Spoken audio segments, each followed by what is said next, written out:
ہم لوگ اکثر کہتے ہیں کہ ایکٹرس کو پڑھ کے آنا چاہیے یا ان کے پاس کوئی کوالیفیکیشن ہونی چاہیے, کچھ نہ کچھ بیک گراؤنڈ, لیکن اسکول کالجز تو ہیں نہیں اتنے for this field.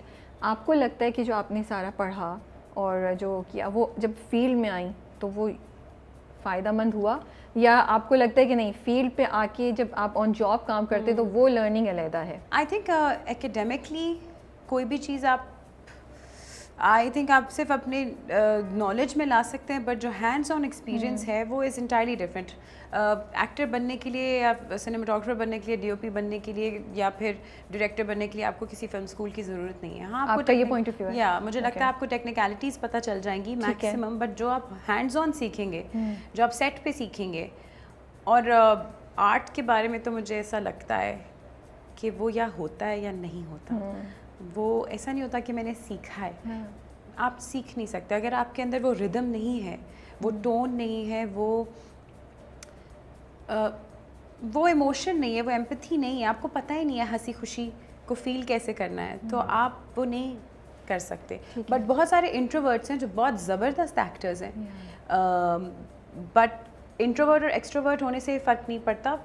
I think کہ آپ کے اندر ایک چیز ہے جو اللہ میاں کی طرف سے ہوتی ہے یا نہیں ہوتی, آپ سیکھ نہیں سکتے. آئی تھنک بٹ کہیں نہ کہیں تو فائدہ ہوا ہوگا جو آپ نے سب پڑھا, لائک ٹیکنیکلٹیز کا پتہ تھا, ورڈ پلے کا پتہ تھا, اسکرپٹ رائٹنگ کا ایک طریقہ آ جاتا ہے کہ یو نو یہ سیکشن اے ہے, بی ہے, اس کا middle ending, climax, anti climax, protagonist, antagonist, یہ ورڈز آ جاتے ہیں آپ کو. بٹ پھر جب آپ لکھنے جاتے ہیں تو آپ کو پتہ چلتا ہے کہ نہیں, اچھا پوری دنیا میں ایک چیز یونیورسل ہے اور اس کو کہتے ہیں ایموشنز. ٹھیک ہے, وہ ہنسی کے ہوں, وہ خوشی کے ہوں, وہ کچھ بھی ہو, وہ ایموشنز ہیں. آپ نے آڈینس کا ایموشن کیچ کر لیا ہے تو آپ فلم میکر ہیں. ٹھیک ہے, اب وہ پڑھ کے آنے سے آپ کا اتنا فرق نہیں پڑے گا. واٹ اف آپ کو کہانیاں سنانے کا شوق ہے اور آپ نے پڑھائی نہیں کی ہوئی, لیکن آپ کہانی ایسے سناتے ہیں, جو ہماری دادیاں نانیاں کہانیاں سناتی تھی, وہ فلم میکرز تو نہیں تھی, بٹ کہانیاں آئی نو, ان کی کہانیاں سن کے شیر آیا چوہوں کا کھایا, میں پورا امیجن کرتی تھی. میری نانی مجھے کہانیاں سناتی تھی کہ وہ اس نے پتہ نہیں ہوا تھا کہ چوچو چوچو آیا اور اس نے کہا کہ اندر کون ہے, وہ اس کی کہانی تھی. 3 چوزے تھے, ان کو باہر ایک شیر کھانے آ گیا, بٹ ہم ہمیشہ شیر سے ڈر گئے تھے کہ یہ تو کھا جائے گا ہمیں, کیونکہ وہ انہوں نے ایک اسکیچ, اس کا پورا ایک لینڈسکیپ ایسا بنا تھا کہ ایک بڑے پہاڑوں والی جگہ پر ایک چھوٹا سا گھر ہے, ان کی ماں رات کو چلی جاتی تھی, اینڈ دین یو نو ان کا سنانے کا طریقہ.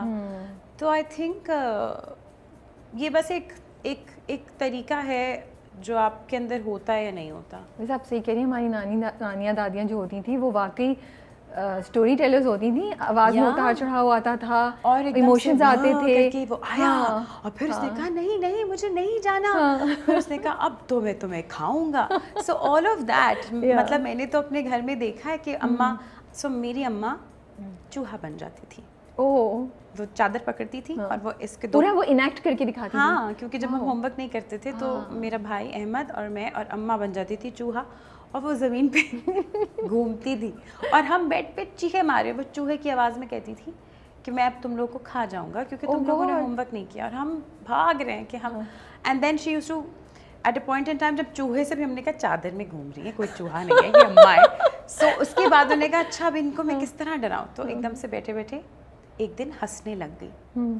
میں اور احمد دیکھ رہے تھے نا کہ اماں کو کیا ہو گیا ہے, تو ہنسنے لگ گئی. تو ایک دم سے انہوں نے کہا تم لوگ کو کیا لگتا ہے کہ تم لوگ کی ماں جو ہے وہ اس وقت یہاں پہ, میں اسے لے کے جا چکی ہوں. اوہ گاڈ دیٹس اسکیری. اب تم لوگ ہوم ورک کرو گے تبھی تمہاری ماں واپس آئے گی.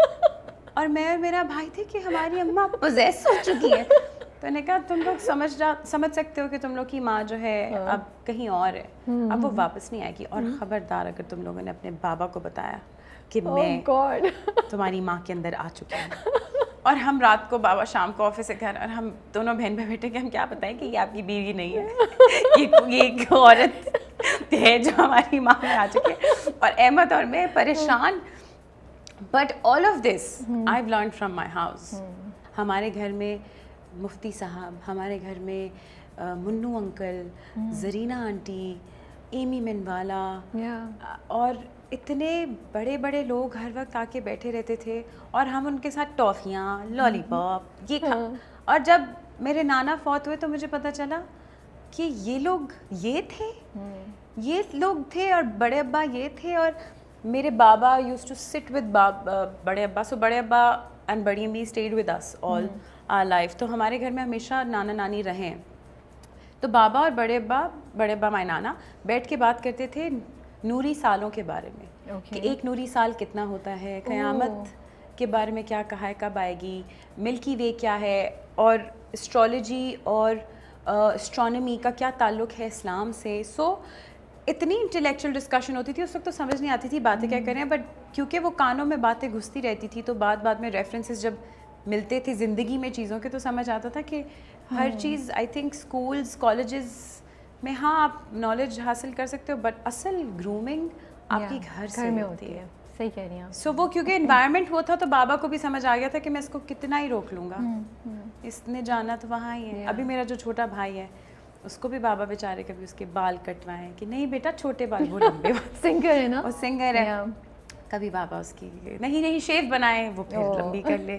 بابا اس طرح ہوتے ہیں نا, یہ راتوں کو کون سا کام ہوتا ہے بیٹا, یہ راتوں کو. میں نے کہا بابا راتوں کو ہی ہمیں سمجھ. بابا نے کہا یہ آپ کیا مجھے ایکسپلین کر رہی ہیں کہ آپ کو راتوں کو ہی بات سمجھ آتی ہے, اور آپ کے بھائی کو کیا راتوں کو ہی وہی نازل ہوتی ہے.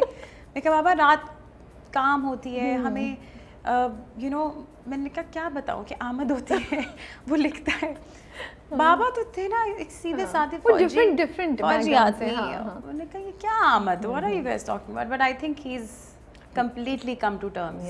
And I think ان کی اپنے لیے بھی بڑا چیلنج ہے to step out of his own environment and اپنی اس سے نکل کے آپ لوگوں کی سب چیزوں کو ایکسیپٹ کرنا. کہیں نہ کہیں مجھے لگتا ہے کہ بابا, so there is a reason that ہم ایسے ہیں. بابا میں یہ سب ہے لیکن وہ ایکسیپٹ نہیں کرتے ہیں. اب تو انہوں نے کر لیا, انہیں پتہ ہے. اب تو وہ مجھ سے ہی talks about music with me, he talks about books with me, films دیکھ کے مجھ سے بات کرتے ہیں فلانی. اچھا بادشاہ بیگم کا ہر ریویو ہر ہفتے کیا ہی فوشیا ریویو دے گا جو میرے بابا فون کر کے, اور پھر پہلے ایک میسج میں ریویو آتا ہے, Bakhtiyar needs to do this, you need to understand Bakhtiyar's situation. And then I read کہ اچھا انسٹاگرام پہ ریویو آیا ہوا, پہلے تو میرے بابا کی طرف سے آتا. So he really gets who I am and he really understands. ان کو پتہ ہے کہ یہ انہی اور اماں کا مکسچر ہے نا, we're the best of them.